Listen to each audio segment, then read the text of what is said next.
I'm so glad you're joining us. If this is designed to help you learn bass guitar for worship, and here's the good news: of all the worship instruments that you could learn, bass guitar has the fastest time, typically speaking, from picking up the instrument for the first time to getting onto the platform.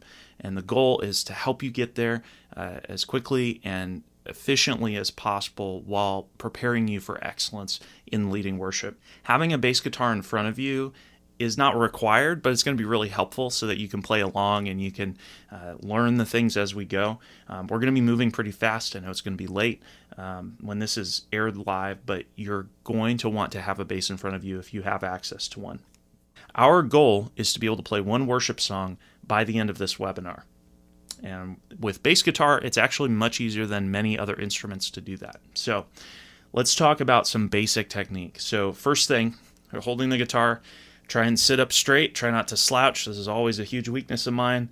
But if you are standing, using a guitar strap is a good way to go. If you're using a guitar strap, either strap locks or there are these cool things that mimic strap locks that I use for mine. The guitar strap attaches here and here, typically. And on most basses, the pickup is either down where you would plug in a cord. It's either around here or down on this side. You want to rest your bass on your leg or use a strap. The left arm is going to go under the neck. The right arm will rest on top of the guitar above the pickups. Unlike some of the other instruments, your right arm actually does curve quite a bit when you're playing.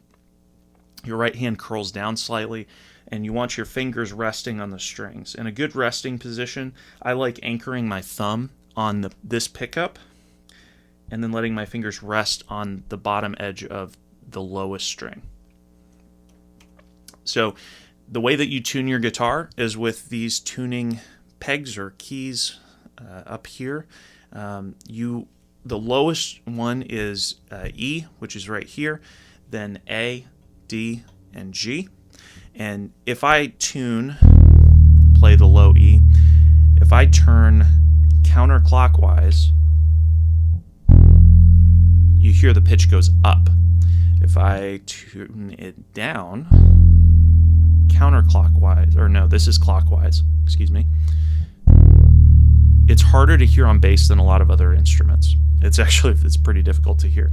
But turning it clockwise for me on my bass makes it go down. Counterclockwise makes it go up. With bass in particular, it can be a little more challenging to tune because the pitches are so low. So your view from behind the guitar, and now that I've tuned my bass way out of tune, which I'll fix, your lowest string is the bottom, that's E. You've got A, D, G. These names, they're not arbitrary. They're actual notes that fit into the system of music called music theory. So again, that's E, A, D, G. So the thing to keep in mind when you're tuning a guitar is that your notes on guitar, on bass, correspond to notes on piano. It's not like an arbitrary, like someone just came up with this in isolation without any connection between other instruments. This really is related to what's going on piano. So if I play, you can see the diagram here. You see middle C is really far to the right. That's because the notes on bass you're playing are very low. So we go down essentially 1, 2, 3 C's and then play. That's an E. We play A, and this bass needs tune, and we'll fix that. And then a D. Yep, it's definitely off. I intentionally left it off so I could show you how to tune. And then a G. And you hear it doesn't quite line up. Well, the reason it doesn't line up is because probably, I'm guessing, most of these are flat, but we'll see. What that means is if you were to tune a guitar using a tuner pedal or an app, there's a needle that when it's 12 o'clock, that means it's in tune. If the pitch is too low, it's flat, which means it'll show up to the left from your perspective. If it's to the right, it's too high. That means it's sharp. So we'll try and take a shot at tuning this. I really, for bass, typically recommend do it with an app or a real tuner, but I'll show you how, in theory, you can do this. So if we go down, that's definitely flat. It's under pitch. Okay, that's not bad. And then A, definitely flat. It's under.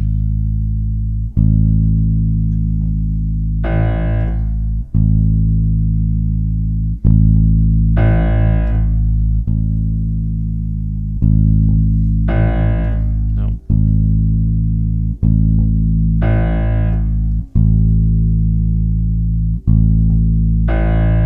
Okay, that's closer. D.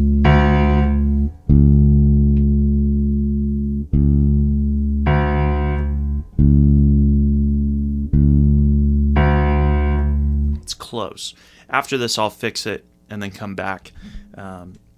But just to give you an idea of how to get it close at least.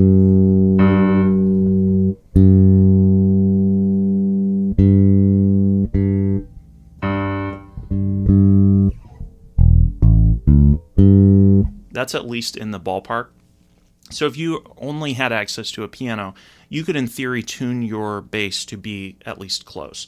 However, I really, really, really recommend that you use a tuner or a tuner app. I've used all of the things you see here.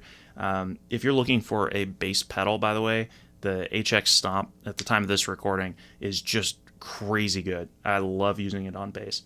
But I've used the Polytune. I've used the Boss Chromatic Tuner. If I'm kind of in a pinch, if I'm somewhere where I don't have a tuner pedal, I might use Guitar Tuna, which has been good for me. It's not perfect, but it works decently well. So I'll go ahead and tune this to where it needs to be, and then we'll continue. All right, so we're back, and I've just did a quick pass at tuning with Guitar Tuna just to make sure that it's all locked in and stuff. So let's talk about basic technique. So wrists and hands. So what we want to do is relax. We want to keep our wrists loose and flexible. This is a pretty good example. Your wrist is going to tilt down when you play bass. That's usually how it works. But you don't want to clench your hand. You don't want to stiffen your wrists. So if you try to make, if you try and make this part tighten, you really don't want to do that when you're playing. You want that to feel loose and free. Your wrist will tilt down when you're in a resting position. Now this still feels comfortable to me. This doesn't hurt or cause tension or anything. It's just kind of resting there. But keep in mind that if you're experiencing pain in your technique, if there's a lot of tension, this can lead to long-term injury. As a general rule, in music technique, that tends to be true. So if you're experiencing pain, that's a good time to bring in a private teacher who can specialize in that and help you work through that. So let's talk about frets. So frets are each of these vertical lines on the guitar that they mark a fret. So starting at the headstock, which if we were to not fret and play, that would be playing open. And then when we have at the each of these vertical lines, so fret number 1, 2, 3, 4, 5, 6, 7, 8, 9, 10, 11, 12, 13, 14, 15, 16, 17, 18, 19, 20. That's as high as my bass goes. So each of those frets have the vertical lines, but some of the frets up top here have dots. So on the 3rd fret, 5th fret, 7th fret, 9th fret, I have 1 dot, and then on 12th fret I have 2 dots. And then on 15th, 17th, 19th fret, I have another dot. So you can use those as reference points. Most basses have around 20 frets for the most part, but yours may vary. And why would you use high frets? Like most of the time, many bassists never go up high. And I want you from the beginning to be thinking about, at least have the idea in your mind, that high frets are really useful for bass on worship, particularly on your A and D strings. So if you're up,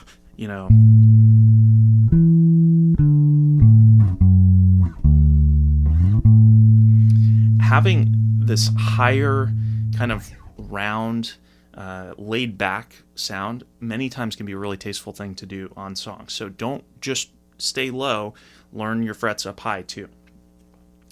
So finger numbers. So our fingers, if you see the diagram here, we have our thumb, and we have our 1, our 2, our 3, and our 4, which correspond to our index finger, our middle finger, our ring finger, and our pinky. So which finger should I use? Well, you want to use whatever is simple and logical, whatever requires the least amount of hand movement, whatever allows you to play from a position of confidence, and does not require awkward hand positions. It's one of those deals where, if you let's say you have the ability to play your next note without moving your hand with a certain finger, that's a good choice. A lot of times playing a finger with just your pinky is really hard because it's kind of weak. So I'll show you an example of how you can work around that. A lot of times your 1 and your 2 are your strongest fingers, so you probably will lean on those, and that's okay on bass. And then just avoiding awkward hand positions. If it's uncomfortable, there may be an easier way to play it. So when it comes to fretting with the left hand, what we do is we put our fingertips down onto the frets. Now, bass uses more of the pad of the finger than a lot of other instruments like acoustic or electric guitar. A lot of times it's more of the pad than necessarily the tip, although if you have calluses already from acoustic, the tip can be a good way to go. But you're going to press down on that. Don't worry if you use the pad. You want to aim for the right side of the fret, just next to the fret line. And keep in mind, you're almost never going to use your thumb. Your thumb is more of a support on bass than it is a fretting tool like it would be on acoustic.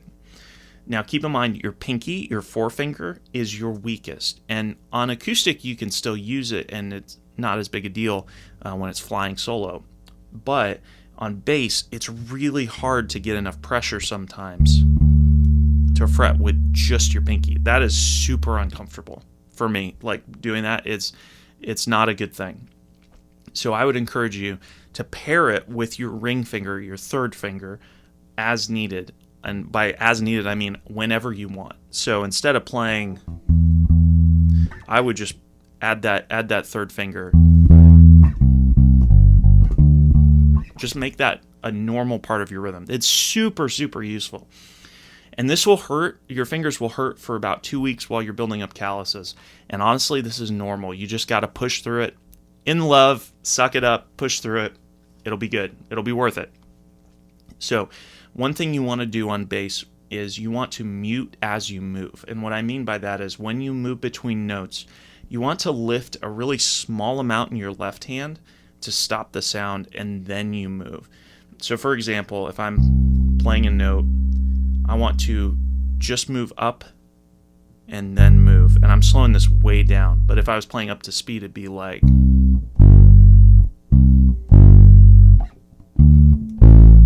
Because if you don't stop the string, what happens is you hear how there's a rebound, or really this would be more like a hammer off if you're talking electric guitar.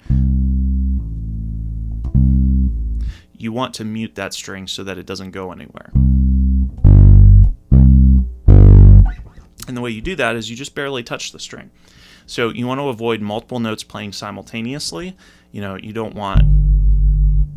it's just awful. It's just atrocious. It's way too muddy. You don't want long gaps between notes. So if you're playing,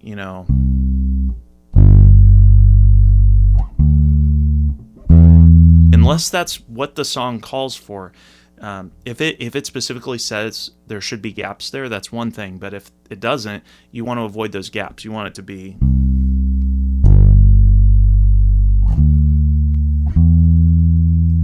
smooth between each note. So you want to plan your movement from note to note. With your right hand, start with your index finger, your one finger, rest your finger on the string that you are playing to mute it, or on the pickup if you're playing the E string. But let's say we're playing our A string. So we'll start with that. You can see in the pictures on the top what that looks like. So you want to rest your fingers on the string you're playing to mute it. And you want to pull your finger down until you hit the guitar or the lower string. So what this looks like if I'm playing the A string is I'm trying to end my motion on the E string. So I'm catching my motion with the low E string. If I'm playing the low E string, the technique is different. So there's no string to catch, so you're probably going to need to use the guitar or the pickup to catch it.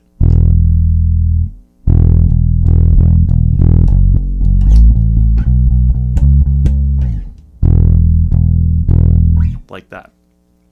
So one thing you want to do, at first you're going to just use your one finger as you're learning. So, but as you grow in this, try adding your two finger, your middle finger. So alternate.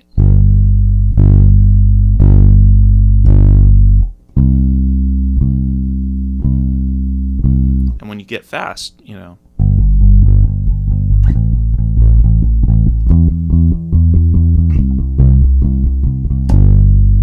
then you can have fun with it. So if you are picking, and actually, Katie, could you grab that pick for me? We'll keep this in the video. Katie has been awesome in helping make this happen, so I'm really grateful for her. So with a pick, you'll see in the bass course, if you take it, that I talk about not liking to pick, and my perspective has changed on that. And the difference is this bass. So when I switched to a Fender Jazz bass, I found that I really like picking with this. So if you use a pick, this is how you do it. So you want to hold the pick perpendicular to your thumb. So like this. My thumb is moving in the opposite direction, up and down, versus the pick in that, which was moving side to side in terms of the direction of the tip. So in other words, it should be 90 degrees, the thumb moving in the direction the pick is moving in the opposite direction. So to pick, you want to turn your wrist side to side and touch strings with the tip of the pick. So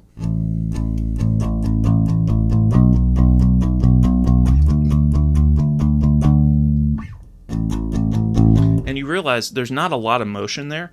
It doesn't take a lot of force. It doesn't take a lot of motion, You just use your wrist as a pivot point. Now you can, and actually I definitely recommend it, it can be kind of cool to mute the string with your palm to get a slightly different sound. So like,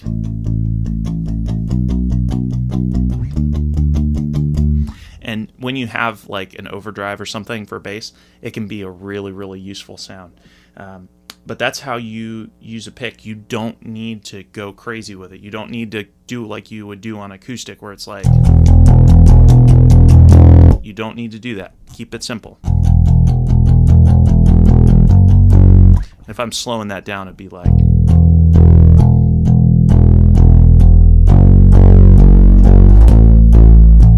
And keep in mind, you want down, what would be the equivalent of down strums and up strums.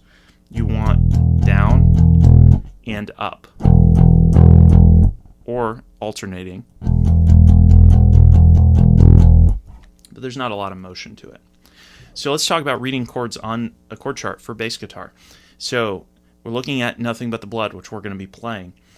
We play the root note of the chord. So what that means is we don't worry about major, minor, sus chords, major, minor sevenths, any of that. It's really simple, and that's the beauty of bass, is that it's actually quite simple. The only exception is if you see a inversion, CN inversion. So if you see G/B, that means as a bass player, play the B, not the G. So instead of playing a G, then I would play a B. So as an example for this chord chart, when you see a G, that means you play a G note on your bass. When you see an EM, that stands for E minor, an E minor chord, you don't worry about the minor, you just play the E. So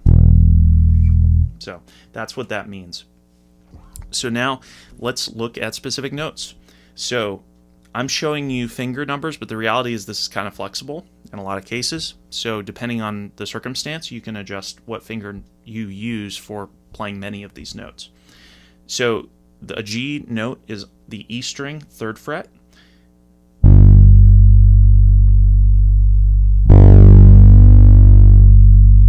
Yep, just like that. An E minor chord, it should just say an E minor note.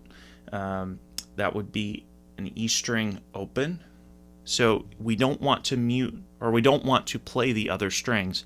So a lot of times it can be really useful. You see in the picture, my one finger is muting all the other strings. That means I'm lightly touching them so they don't actually ring out if I were to accidentally hit them.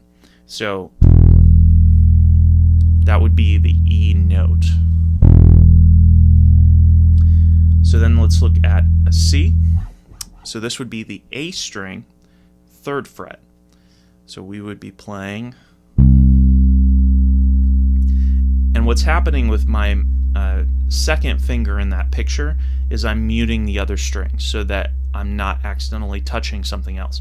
A lot of times you'll find that half the battle is making sure that notes aren't being played on bass that you don't want to be.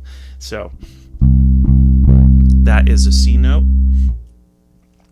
And then on the A string, 5th fret, the reason I'm showing you the 3 and 4 for the D is because I want to show you, essentially, you're keeping your hand in the same position. So we're playing the G with our one finger, an E with open, a C with our one finger, and now we're playing a D with our 3 and our 4. It means that we don't have to move our hand. And remember what I said about finger number choices. That's why we would make this decision. So, timing-wise, all we're going to be trying to do is we're going to be playing a song in 4/4, Nothing But the Blood, and it's going to be 1, 2, 3, 4.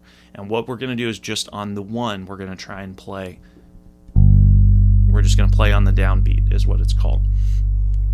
And you could subdivide this into 1 and 2 and 3 and 4 and.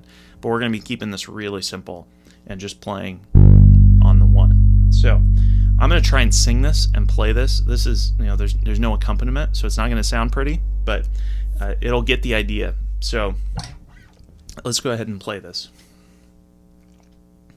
1, 2, 3.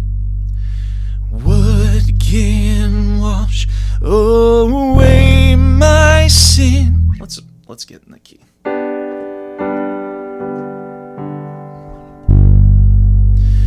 What can wash away my sin? Nothing but the blood of Jesus.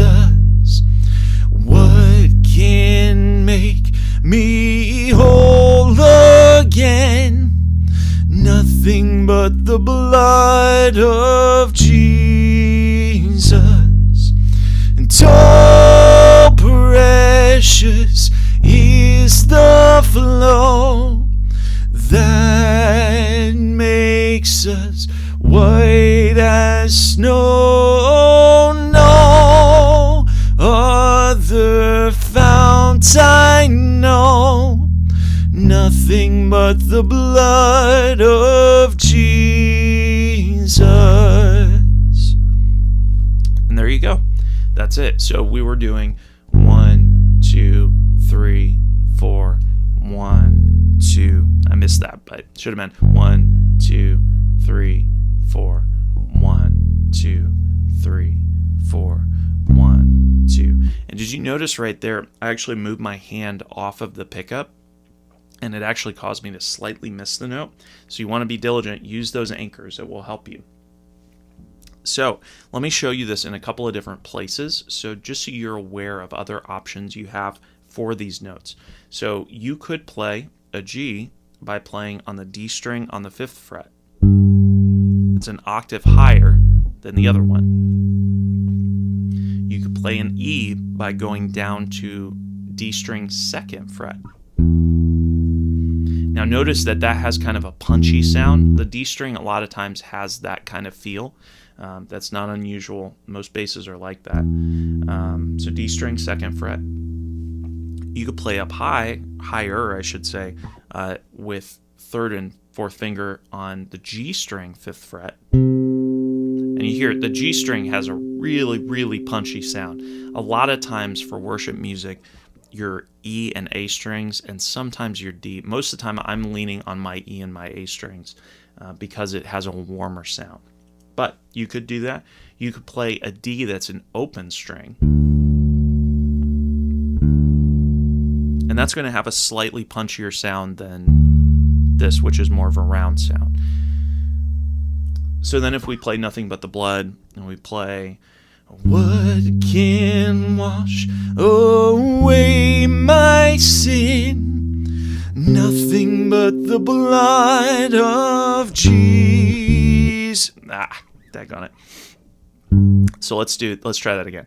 So, what can wash away my sin? Nothing but the blood of Jesus. What can make me whole again? Nothing but the blood of Jesus. Yeah, so you get the idea. So now let's experiment with the timing. So we could play this 1 and 2 and 3 and 4 and 1 and 2 and 3 and 4 and 1 and 2 and 3 and 4 and 1 and 2 and 3 and 4 and, or we could play 1 and 2 and 3 and 4 and 1 and 2 and 3 and 4 and 1 and 2 and 3 and 4 and 1 and 2 and 3 and 4 and, yeah. Or we could do, this is less common, but just as an example, you could do 1 and 2 and 3 and 4 and 1 and 2 and 3 and 4 and 1 and 2 and 3 and 4 and. It's a way that you can emphasize or play on different beats. One thing you can do once you start alternating fingers is to do something like this, which would be we're playing on the 1 and the 1 and the and of 1 and then the 2. So 1 and 2 and 3 and 4 and 1 and 2 and 3 and 4 and 1 and 2 and 3 and 4 and 1 and 2 and 3 and 4 and, different way to play it. You could even do something where you're changing up the timing. So now instead of 1 and 2 and, it's 1 and a 2 and a 3 and a 4 and. These would be 16th notes technically, but for simplicity, we'd be playing essentially hitting the and of the 2. So like 1 and a 2 and a 3 and a 4 and a 1 and a 2 and a 3 and a 4 and a 1 and a 2 and a 3 and a 4 and a. You see how different variations of playing it. There's even stuff up higher. So like you could play these notes A string 10th fret. So that's a G. A string 7th fret is an E. E string 8th fret is a C. And the E string 10th fret is a D. So there are a lot of different options in how you can approach the bass, but ultimately it's fairly simple, and that makes it really approachable, which is awesome.